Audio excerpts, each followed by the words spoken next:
Alors s'étant relevé, et ne voyant plus que la femme, Jésus lui dit, femme, où sont ceux qui t'accusaient? Personne ne t'a-t-il condamné? Elle répondit, non Seigneur. Et Jésus lui dit, je ne te condamne pas non plus. Va et ne pêche plus. Amen. Bien-aimé peuple de Dieu, nous sommes ce matin devant l'une des histoires les plus formidables à raconter du ministère terrestre de Jésus.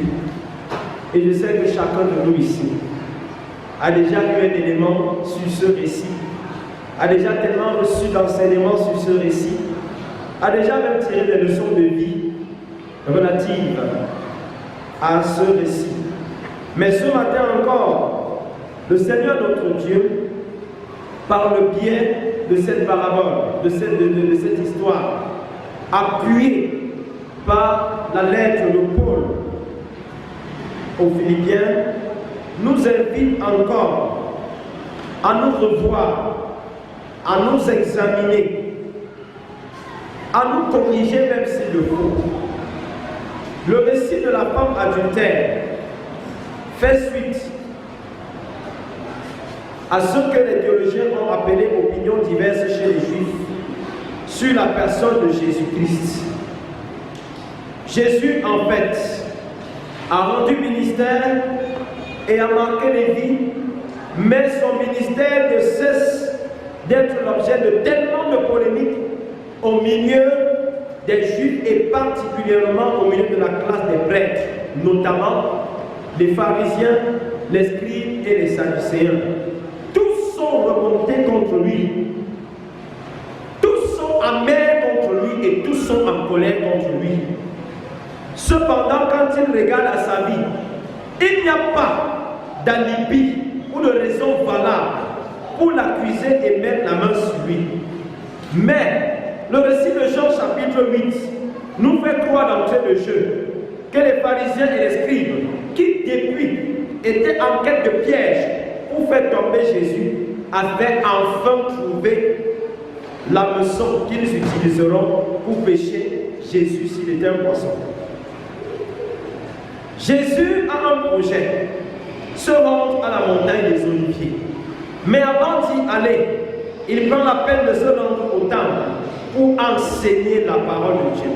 Parce que enseigner et faire connaître les mystères de Dieu était la seule chose que Jésus-Christ savait très bien faire. Jésus n'était pas ce type de leader ou de pasteur qui se laisse facilement distraire par autre chose que l'enseignement de la parole. Jésus était un serviteur de Dieu focalisé pour que l'enseignement de la parole prenait la première place dans son ministère.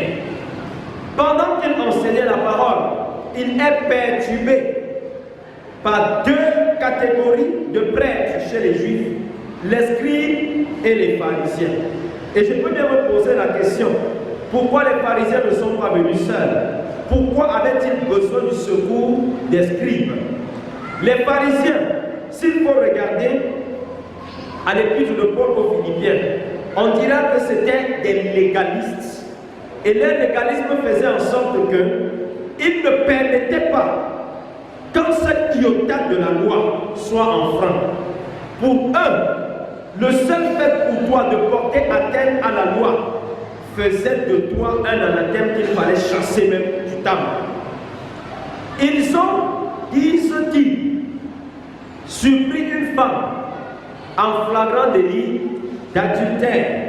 Ça veut dire simplement qu'on avait trouvé cette femme avec le mari de quelqu'un. On ne nous dit pas si elle était mariée ou pas.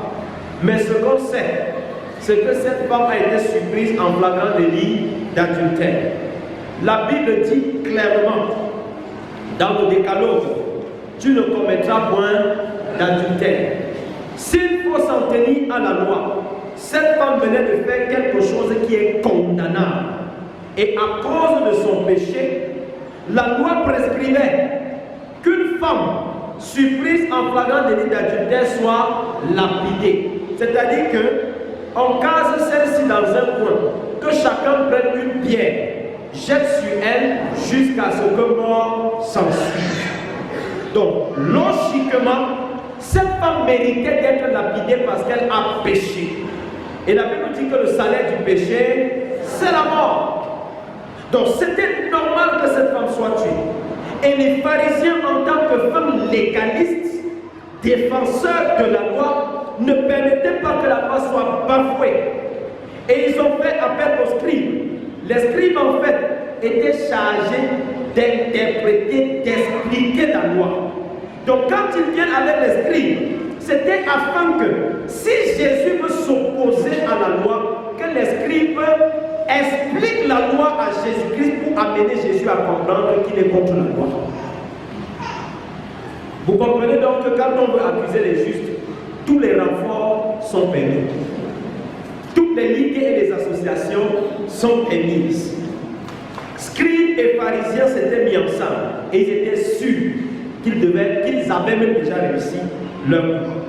Plaçant donc la femme au milieu du peuple, ils dirent: Maître, et je suis sûr que ça c'est un maître hypocrite. Cette femme a été surprise en flagrant délit d'adultère. Moïse dans la loi nous a ordonné de lapider de telle femme. Toi donc, que dis-tu? Certainement, si Jésus plaidait la cause de la femme, on dira: regardez celui qui est venu annoncer la vérité, celui qui soutient les pécheurs. Et si Jésus prenait le parti des pharisiens et des scribes, qu'est-ce qu'on dira? Mais c'est toi-même qui dis que tu es venu afin que les malades soient guéris. Voilà une malade, donc tu vas laisser qu'elle soit lapidée. Que Jésus réponde en faveur de la femme ou en faveur des pharisiens, il était coincé. Et du coup, qu'est-ce qu'il faut faire? Il choisit de jouer la carte du silence, de la méditation. Le silence est la force des cœurs. Devant certaines circonstances, vous n'êtes pas toujours obligé de réagir vite au tac. Il est important d'apprendre à garder silence. Le silence est un moment de méditation. Le silence est un moment où vous sondez le Seigneur. Pour lui dire: Seigneur, devant une telle situation, qu'est-ce que je suis appelé à dire? La Bible dit que la bouche qui parle beaucoup ne manque pas de péché. Si Jésus s'était précipité à dire quelque chose, certainement, il devait pécher. Si Jésus s'était précipité à défendre la femme, il deviendrait l'ami des adultères.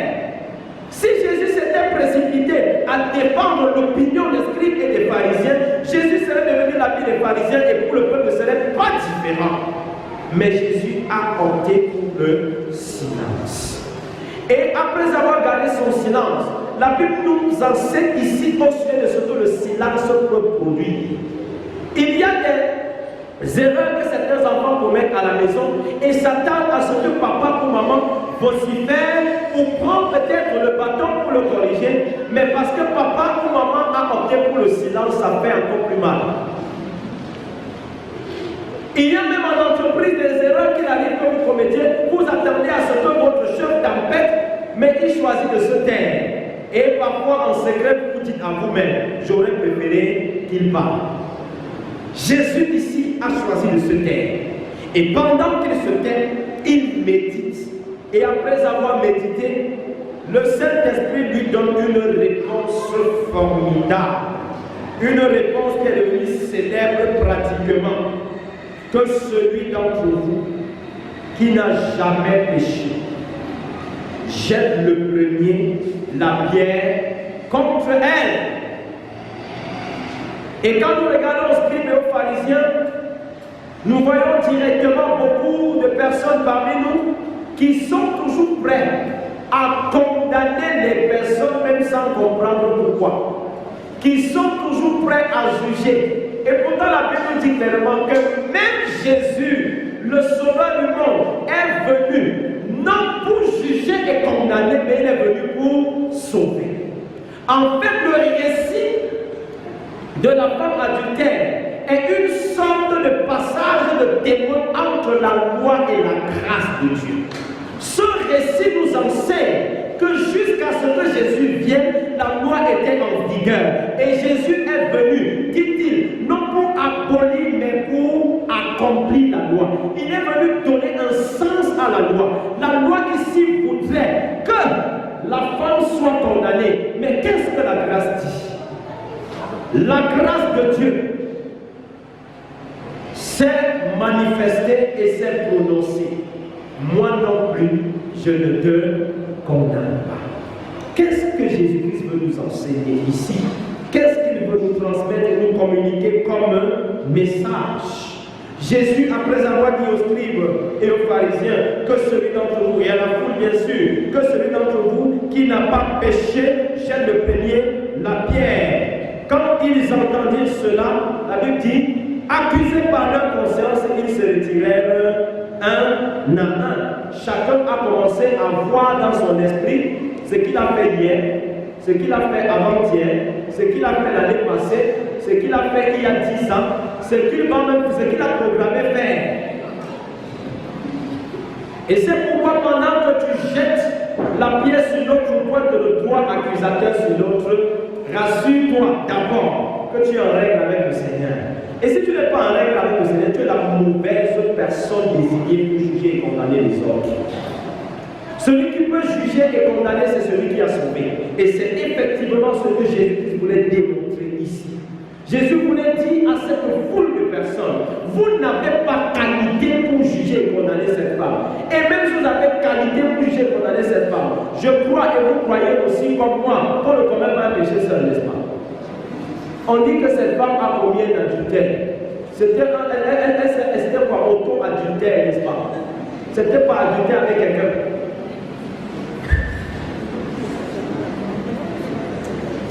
Et j'aime bien les commentaires les uns et les autres quand ils parlent souvent et qu'ils disent, vous pouvez même voir que le bon garçon avec qui elle a été à communier avec sa part de cailloux.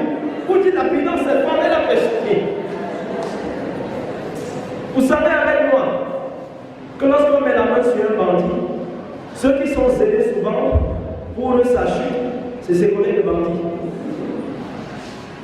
Donc en fait, Jésus voulait dire aux gens, vous n'êtes pas différents de cette femme. Elle a péché par l'adultère, mais toi tu as péché d'une autre manière. Et devant le Seigneur, vous êtes égaux parce que vous êtes tous pécheurs. Chacun était accusé par sa conscience. Il y avait certainement un tricheur dans la foule. Il y avait un corrompu dans la foule. Il y avait certainement dans la foule même un voleur. Et ce voleur était prêt à jeter la pierre sur une adultère. Et le plus souvent, c'est ce qui se vit parmi nous. Pendant que tu es en train de murmurer sur la fille de tel qui a enfanté, tu oublies que toi-même, tu as à la maison un garçon qui n'est pas l'enfant de ton mari. Je n'ai rien dit.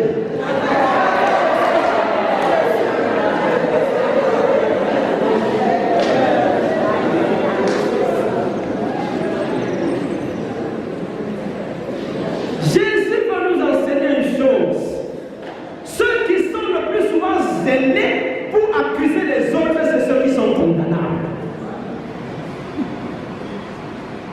Les personnes les plus inspirées pour construire un chef d'accusation contre les personnes, contre d'autres personnes, généralement c'est ceux qui en principe devraient être dans les géants.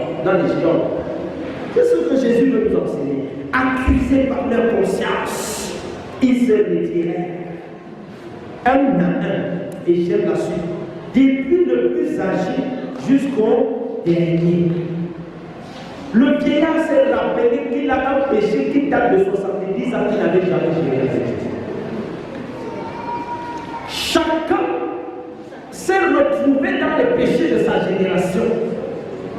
Chacun s'est retrouvé dans sa vie. Et ce texte m'amène à t'inviter à te tenir devant le miroir de la parole de Dieu, à prendre ta conscience et à la mettre devant le miroir de la parole de Dieu et de dire, ai-je qualité pour condamner les autres? Ceux que Jésus n'a pas condamnés, ne les condamnez pas vous.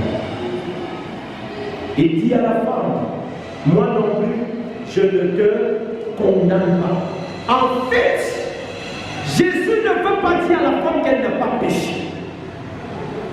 Jésus ne veut pas encourager l'adultère. Jésus ne veut pas encourager le péché. Quand il dit je ne te condamne pas, il veut simplement dire femme, lapidé, c'est vrai, mais la grâce de Dieu te justifie. Et de la même manière que justifie la foi, il me dit à quelqu'un, il est vrai que tu as détourné, il est vrai que tu es menteur, il est vrai que tu as commis des atrocités, il est vrai que tu as avorté, il est vrai que tu as précocement conçu, mais moi Jésus, je ne te condamne pas. Même si tout le monde te condamne, je ne te condamne pas. Et le plus souvent, plusieurs ont de la peine à venir à Jésus-Christ parce qu'au lieu de regarder à la grâce de Dieu, ils regardent aux accusations des hommes. Au lieu de regarder à ce que Dieu pense de ce que Dieu dit à leur sujet, ils se portent plutôt vers ce que les gens disent d'eux-mêmes. Je vais te dire quelque chose ce matin. Que les gens disent des choses méchantes à ce sujet, à ton sujet, ce n'est pas ça qui compte. Ce qui compte, c'est ce que Jésus-Christ dit. Ce qui compte, c'est ce que Jésus-Christ déclare à ton sujet. Les gens peuvent dire que tu as une langue qui est trop agitée. Et par exemple, pour mon quartier, tu parles beaucoup. Mais Jésus t'aime comme ça. Jésus voulait dire à cet homme adultère, malgré ton péché, il y a de la place pour toi dans la maison du Père. Malgré ce que tu as fait, il y a de la place pour toi dans la maison du Père. Malgré ton passé sombre et triste, il y a de la place pour toi dans la maison du Père. Malgré ton idolâtrie, il y a de la place pour toi dans la maison du Père. Je ne suis pas venu aider les hommes à détruire les autres, mais je suis venu afin que mes brebis aient la vie et qu'elles soient dans l'abondance. Jean 10, verset 10, c'est la parole de Jésus-Christ. Donc, quelle que soit la vie que tu as menée jusqu'ici, la bonne nouvelle que je vais t'annoncer aujourd'hui, c'est que tu es déjà qualifié pour être sauvé par Jésus-Christ. La femme adultère, elle-même, si elle était appelée à prononcer un jugement sur sa personne, elle devait valider qu'elle soit lapidée. Mais la grâce de Dieu parle toujours plus fort que même ta propre foi. La grâce de Dieu est toujours au-dessus de toutes les considérations que tu peux avoir à ton sujet. Et c'est pourquoi Jésus ici nous dit que lorsque la grâce rencontre la loi va fléchir. La loi voulait qu'elle soit lapidée, mais la grâce a parlé plus fort que la loi. La grâce parlera toujours plus fort que la loi dans ta vie. Quand même tu prendras la corde pour vouloir te pendre, la grâce de Dieu va te dire que Jésus-Christ t'aime. Quand bien tu te mettras devant un miroir et diras je ne suis pas une belle créature, la grâce de Dieu viendra te dire tu es une merveilleuse personne. Tu es la personne la plus formidable de la création. Quand bien même tu te verras comme une personne damnée, rejetée, humiliée, qui ne mérite pas de siéger au milieu des personnes considérées, Jésus te dira, même si les hommes te rejettent, il y a un banc en ma présence qui t'est destiné. Et l'apôtre Paul, ayant compris cela, peut nous encourager et nous motiver dans son récit. Quand il dit, moi je reste sujet de me glorifier dans ma chair, mais depuis que Jésus-Christ m'a rencontré, ou alors depuis que j'ai rencontré Jésus-Christ, tout a changé dans ma vie. Et Paul, quand il parle de sa vie passée. Il parle de ce qui s'est produit quand il a rencontré Jésus. Parce que chaque personne qui a rencontré Jésus-Christ a un passé et un présent.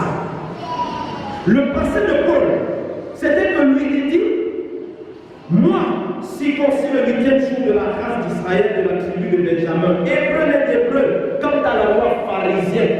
Donc Paul peut ici dire qu'il était de la catégorie de ceux qui accusaient la femme. J'étais un pharisien. Quant au zèle, voici ce que j'étais, persécuteur de l'Église, irréprochable à l'égard de la justice et de la loi. Si Paul était un chrétien de notre temps, il devait parler en disant, je suis à l'Église depuis tel nombre d'années, telle chose qui a été faite, j'étais présent, j'ai fait ceci. Mais après avoir listé tout ceci, il dit, ces choses qui étaient pour moi des gains, je les ai regardées comme une perte à cause de Christ. Et même, je les regarde comme de la boue. Si tu n'es pas encore arrivé au niveau où tu regardes tes gloires, tes exploits comme de la boue, il n'y a pas encore de la place pour toi dans la maison du Père. Quel que soit ce que tu as fait par le passé, les prouesses que tu as réalisées, les succès que tu as réalisés, il y a un moment où Dieu veut que tu regardes ces choses comme de la boue. Commence à courir vers le but. Il y a une couronne qui t'attend et c'est ça le plus important. Ne permets à rien de t'empêcher de porter ta couronne. Vous savez que j'ai dit que Dieu a taillé pour toi une couronne sur mesure qui ne suffira qu'à ta tête. Et personne d'autre que toi ne portera cette couronne. Pour y parvenir, après avoir été sauvé par le Seigneur, tout vers le but. Jésus a dit à la femme, va. Il te dit aussi ce matin, va et ne pêche plus. Va chercher ma face. Va, sois un homme et une femme de prière. Va, annonce ma parole. Ainsi, le jour viendra où tu parleras comme Paul. J'ai combattu le bon combat. J'ai achevé la course. J'ai gardé la foi. À présent, la couronne de justice m'est réservée. La couronne est réservée aux vainqueurs. La couronne n'est pas réservée à ceux qui tombent. Et si tu avais un jugement sur ta propre vie ou sur la vie des autres, des frères et des sœurs, commence à ne plus les regarder comme des pharisiens, mais vois-les comme Jésus les voit. Commence à voir les autres comme Jésus les voit, comme des âmes qui ont besoin de salut. S'il y a dans ton entourage quelqu'un qui est détruit par le péché, commence à voir la personne comme Jésus voit la personne. Prie pour le salut de son âme. S'il y a dans ta maison un enfant, un époux, une épouse qui est détruite par le péché, commence à voir la personne comme Jésus-Christ la voit. Prie pour son âme et la grâce de Dieu va la localiser et la libérer du péché.